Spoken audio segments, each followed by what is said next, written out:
Well, nobody could complain about value for money after those opening 2 rounds. Here's the man who's somewhere between 30 and 32, we think. Paul Sykes, the man for whom boxing has been a lifeline, and for whom tonight is something really very special indeed. Just 8 pro fights behind him, one of them a defeat on disqualification for butting, and another a draw.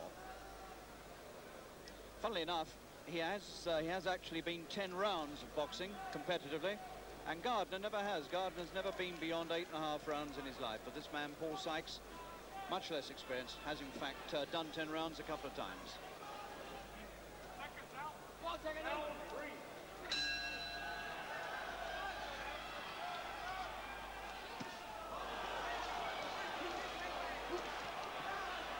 So far, Sykes has clobbered Gardner quite hard with that right hand to the head, but he hasn't made Gardner quiver at all. That could be significant.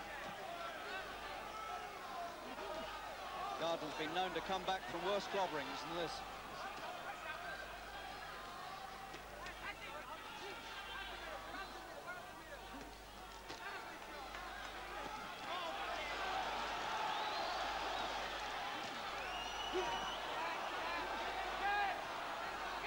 Well, this is clearly going to be a battle of stamina. It's a question of whose strength gives out first. Here comes the chant for Sykes. Well, this is a good old-fashioned, hungering, nothing spared fight. You fight till you drop.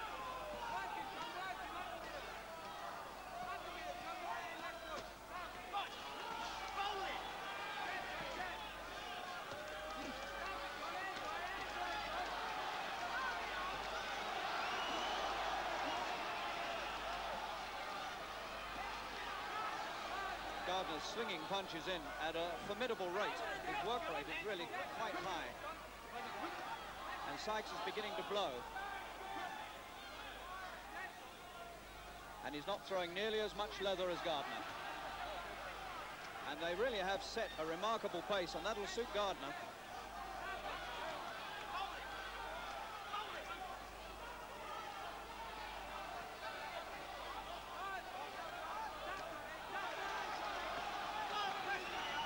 Gardner beginning to get on top in the 3rd round for the first time. Really on top.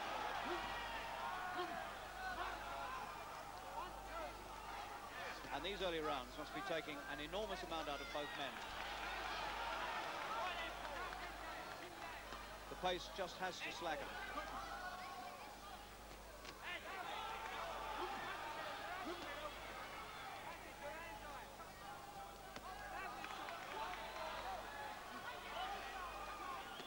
First really decisive round by one man or the other, and it's been for Gardner. Good round.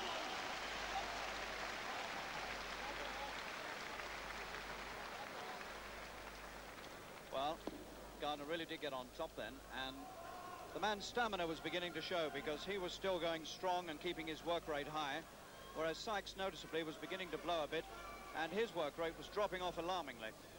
So it could be a sign that the tremendous pace set in these first 3 rounds is beginning to turn in favour of Gardner, and that's just what one would expect.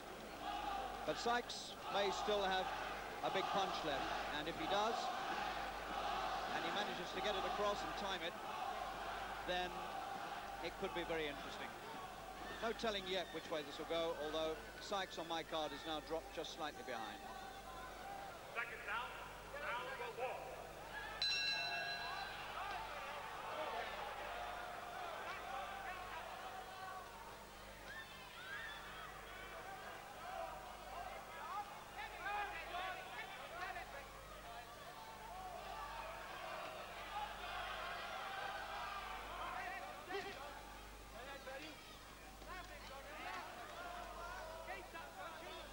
Gardner's 2 most recent fights against the Americans Greg Sorrentino and Mike Korennicki were both very similar, with in the middle rounds Gardner taking enormous amounts of punishment and looking to be on the verge of defeat and then coming back.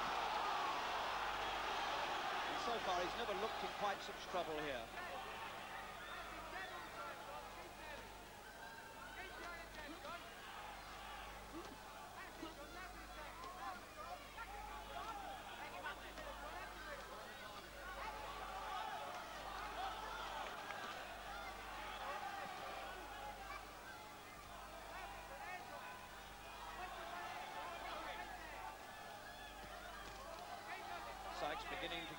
very defensive, beginning to weave, trying to keep out of trouble, and just looking now for the occasional punch. Meanwhile, Gardner's rate of work stays alarmingly high. Alarming, that is, for Sykes.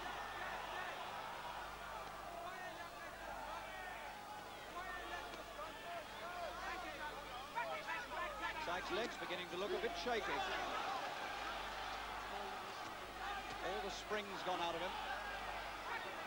Finds it difficult now to get set to throw a punch. And Gardner still bouncing about on fresh legs.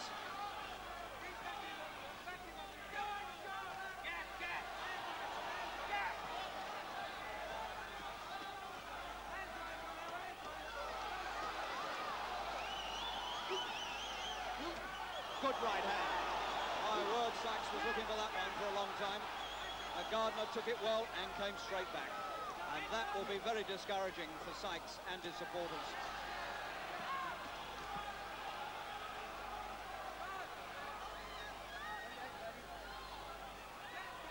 Sykes lumbering forward now, walking into trouble, but still looking for the big right hand. Looks like his only hope.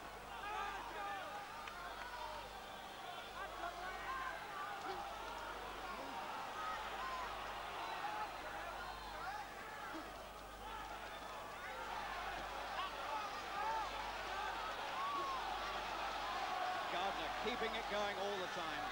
The strength of this man is remarkable. Everything going in. Sykes almost reduced to a standstill, and he knows he's in trouble. The shake of the head, the lead in the legs, can hardly lift the arms, and I think he's totally overwhelmed at the extraordinary work rate of John L. Gardner. Gardner surprises a lot of people with this sort of action. You can hit him and hit him, and he still comes back, and he's still swarming all over you. I said he was a minor Marciano, Gardner, and that's just what he is. He's that type of fighter. He absolutely relentless.